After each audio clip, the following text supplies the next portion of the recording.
Friends நேயர்களுக்கு வணக்கம்.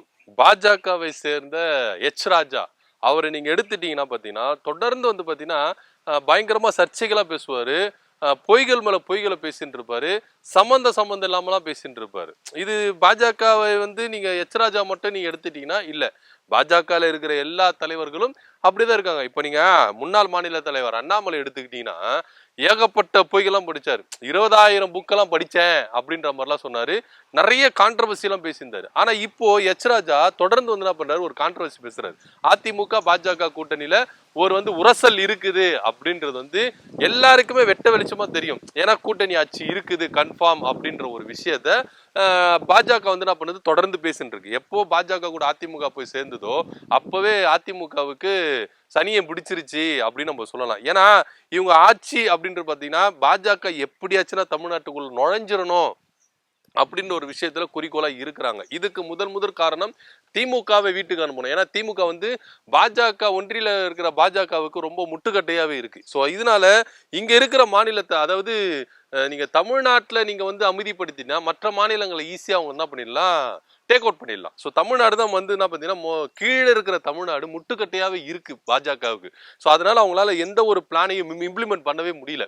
ஏன்னா எந்த ஒரு பிளானா இருந்தாலும் ஆளா வந்து என்ன பண்றாங்கன்னா தமிழ்நாடு அரசு தான் எதிர்க்குது, அதாவது திமுக அரசு தான் எதிர்க்குது. ஆனா உண்மையில வந்து பாத்தீங்கன்னா மக்களுக்கோ தமிழ்நாட்டுக்கோ தமிழுக்கோ ஒரு நல்ல திட்டம் அப்படின்னா ரெட் கார்பரேட் போட்டு வரவேற்கிறது கட்சி வந்து பாத்தீங்கன்னா திமுக தான். அது காங்கிரஸா இருந்தாலும் பாஜக இருந்தாலும் மக்களுக்கு விரோதமா, தமிழ்நாட்டுக்கு விரோதமா, தமிழ்நாட்டுக்கு வளர்ச்சிக்கு விரோதமா அப்படின்னு ஒரு விஷயம், ஒரு திட்டம் இருக்குதுன்னா முதலா எதிர்க்கிறது யாருன்னு பாத்தீங்கன்னா திமுக தான். ஸோ அதனாலதான் வந்து பாத்தீங்கன்னா திமுகவை வீட்டுக்கு அனுப்பணும்னு சொல்லிட்டு பாஜக விரும்புது. இப்ப அதிமுக வந்து என்ன நினைக்குதுன்னா எடப்பாடி பழனிசாமிக்கு இது வாழ்வா சாவா தேர்தல். ஏன்னா இந்த தேர்தலை வின் பண்ணிட்டாருன்னா எடப்பாடி பழனிசாமி அதிமுக இருப்பாரு, தோத்துட்டாருன்னா வெளியே போயிருவாரு. ஸோ இந்த ஒரு சூழ்நிலை இருக்கிறதுனால ரெண்டு பேரும் திமுக வீட்டுக்கு அனுப்பணும் அப்படின்ற ஒரு விஷயத்த வந்து என்ன பண்றாங்க, முன்முயற்சிருக்காங்க. ஆனா பாஜக தரப்புல இருந்து வருகிற இந்த ஒரு விஷயம் வந்து அதிமுக ஜீர்ணிச்சிக்கவே முடியல. ஏன்னா அமித்ஷா முதற்கொண்டு தமிழிசை முதற்கொண்டு அதே போல வந்து பாத்தீங்கன்னா நயினார் நாகேந்திரன், அண்ணாமலை போன்றவர்கள் வந்து என்ன பண்றாங்கன்னா கூட்டணி ஆட்சி தான் அப்படின்ற ஒரு விஷயத்துல முழுசா இருக்கிறாங்க. நயினார் நாகேந்திரன் என்ன சொல்றாருன்னா சிஎம் என்னவோ எடப்பாடி பழனிசாமி தான், ஆனா அமைச்சரவையில பாஜக இருக்கும் அப்படின்னு சொல்றாரு.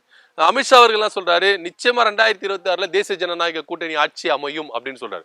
தமிழிசை அவர்கள் என்ன சொல்றாங்க, எங்களுக்கு வேத வாக்கு யாருன்னு பாத்தீங்கன்னா அமித்ஷா சொல்றதா வேத வாக்கு. அமித்ஷா என்ன சொல்றாரோ அதன்படி செய்யறதுக்கு தான் நாங்க காத்துட்டு இருக்கோம், அதனால இங்க கூட்டணி ஆட்சி தான் அப்படின்றத தமிழிசை சொல்றாங்க. அண்ணாமலை அவர்கள் வந்து ஒரு படி மேல போயிட்டு என்ன சொல்றாரு, நான் கூட்டணி ஆட்சிலாம் சொல்ல மாட்டேன் சார், இங்க வந்து பாஜக ஆட்சி தான் சார், அதுல எந்த வித மாற்று கருத்து சார், மத்தவங்கள நான் கூட்டணி ஆட்சியெல்லாம் சொல்ல மாட்டேன் அப்படின்னு சொல்றாரு. இப்ப ராஜா புதுசா ஒரு கருத்து சொல்லியிருக்காரு. என்னன்னா, ஏங்க 2026 சட்டமன்ற தேர்தல் நடக்கட்டும், இங்க வந்து யார் ஆட்சி அமைக்கிறது அப்படின்ற விஷயத்த நாடாளுமன்றத்தில் இருக்கிற கூட்டுக்குழு வந்து என்ன பண்ணும், அதை அறிவிக்கும் அப்படின்னு சொல்றாங்க. ஏங்க இங்க தமிழ்நாட்டுல நடக்கிற சட்டமன்றத்துக்கும் நாடாளுமன்றத்தில் இருக்கிற கூட்டுக்குழுக்கும் என்னங்க சம்பந்தம் அப்படி நம்ம கேட்டோம்னா எங்கெங்கயோ போயிட்டு சுத்தி வலிச்சு என்ன பண்றாரு, மூக்க தோடுற விஷயமா தான் இருக்கு. இங்க தமிழ்நாட்டுல இருக்கிற சட்டமன்றம் நடந்த தேர்தல் வின் பண்ணா நாடாளுமன்றத்தில் கூட்டுக்குழு எதுக்கு இங்க வந்து சூஸ் பண்ணணும், எதுக்கு தேர்ந்தெடுக்கணும், தமிழ்நாட்டுல இருக்கிற சட்டமன்ற எம்எல்ஏக்கள் தேர்ந்தெடுக்கணும் யார் முதலமைச்சர் அப்படின்னு. ஆனா இந்த விஷயத்துல அதிமுக மௌனம் காக்குறது ஏன்? எடப்பாடி பழனிசாமி ஏன் இந்த அளவுக்கு அமைதியா இருக்கிறாரு? அமித்ஷாவை எதிர்க்கிறதுக்கு பயமா, இல்ல பாஜகவை எதிர்கொள்றதுக்கு பயமா அப்படின்ற ஒரு விஷயம். ஆனா ஒரே ஒரு விஷயம் சார், ஏதோ ஒரு விஷயத்துல வந்து எடப்பாடி பழனிசாமி பயங்கரமா லாக் ஆயிட்டு இருக்காரு. அதனாலதான் ஆரம்பத்துல கூட்டணி ஆட்சி இல்ல அப்படின்ற ஒரு எதிர்ப்பு நிலையில இருந்தாலும் தொடர்ந்து வருகிற ஒவ்வொரு விஷயத்துல வந்து பாத்தீங்கன்னா எடப்பாடி பழனிசாமி பாஜகவை எதிர்க்கிறது ரொம்ப பயப்படுறாரு. குறிப்பா வந்து பாத்தீங்கன்னா அமித்ஷாவை எதிர்க்கிறது பயப்படுறாரு. கூட்டணி ஆட்சி இல்ல, இங்க என் தலைமையில தான் ஆட்சி, நான் தான் முதலமைச்சர், அதிமுக தான் ஆட்சி அப்படின்றத ஏன் சொல்ல முடியல அப்படின்னு ஒரு விஷயம் இருக்குல்ல. ஆனா இங்க அதிமுக வந்து பயப்படுறாங்க. அதிமுக 2ஆம் கட்ட தலைவர்கள் என்னவோ இங்க வந்து கூட்டணி ஆட்சியெல்லாம் இல்ல, எடப்பாடி பழனிசாமி தலைமையிலான அதிமுக ஆட்சி தான் அப்படின்னு. ஒருவேளை மெஜாரிட்டியில வின் பண்ணிட்டா இங்க கன்ஃபார்ம் அதிமுக ஆட்சி அப்படின்றதுல எந்தவித மாற்று கருத்து இல்ல. முன்னாடி இருந்த மனநிலைமையும், அதாவது பாஜக அதிமுக கூட்டணி சேர்ந்தாங்களா அப்ப இருந்த மனநிலைமையும் இப்ப இருக்கிற தொடர்ந்து மனநிலைமை பாத்தீங்கன்னா இது அதிமுகவுக்கு சாத்தியமா இல்ல.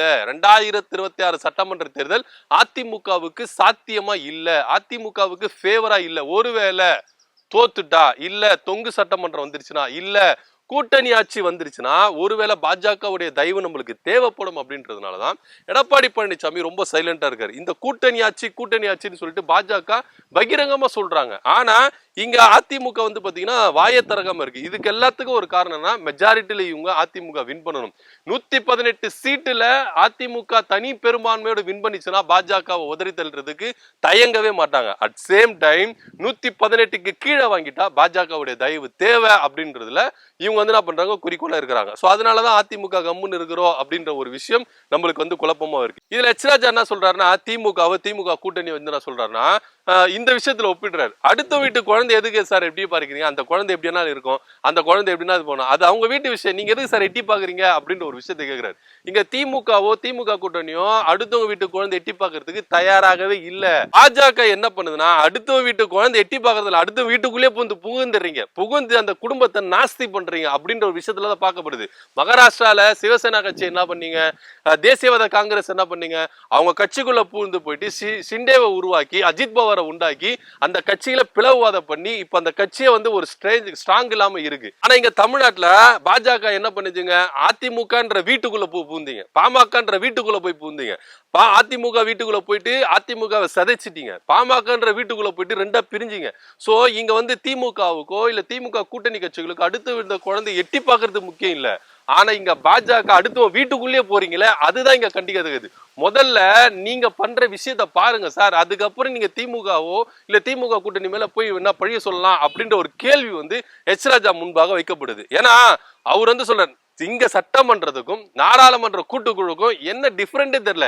இங்க சட்டமன்ற உறுப்பினர்கள் தேர்ந்தெடுக்கணும் சார் யார் முதலமைச்சர்னு, நாடாளுமன்ற கூட்டுக்குழு யார் முதலமைச்சர் அவங்க எதுக்கு தேர்ந்தெடுக்கணும், அதுக்கு என்ன சார் சம்பந்தம் அப்படின்னு சொல்லிட்டு தலையை பிச்சிக்கிற மாதிரி இருக்கு. ஏன்னா ஒவ்வொருத்தரும் பாஜக இருக்கிற ஒவ்வொருத்தரும் ஒரு மாதிரி கருத்து சொல்றாங்க. அதிமுக பாஜக கூட்டணி, இங்க கூட்டணி ஆட்சி அப்படின்ற ஒரு விஷயத்துல ஒவ்வொருவரும் ஒரு மாதிரி சொல்றாங்க. எச்ராஜா சொல்ற கருத்தும் ஏத்துக்க முடியாத ஒரு கருத்தா இருக்கு. ஆனா இதுக்கு எல்லாத்துக்குமே வந்து பாத்தீங்கன்னா அதிமுக ரொம்ப சைலண்டாவே இருக்கு.